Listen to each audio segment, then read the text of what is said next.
qua nụ lệ tôi yan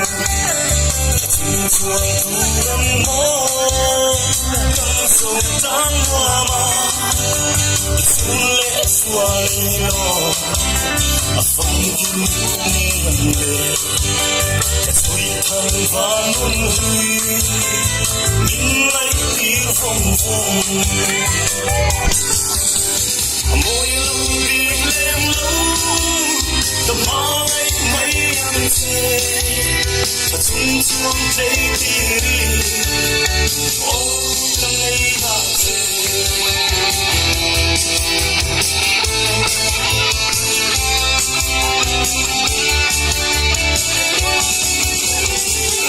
cây đôi cây sông qua vang xì rung rung vạn xuân lá sông sông nắng cùng dấu tuổi ăn ôm thế rồi ăn tiền có lộn xây xưa rèn rèn hiền lên lên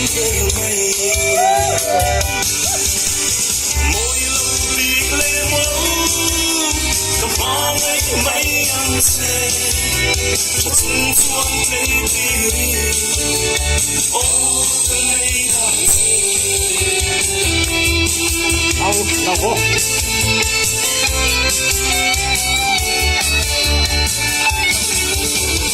vậy thì tay sông đại lâu yên lâu chun nô lệ xua tan không chẳng thấy lâu tay thì là mấy cô phải nhớ nồng rất nhiều tay là mấy cô mắt khuyên một cái một cái nói ác sao tay là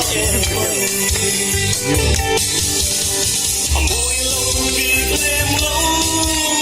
tầm hoa ngày mấy ăn xe chung chuông thấy đi ô cây đỏ à bắt đầu về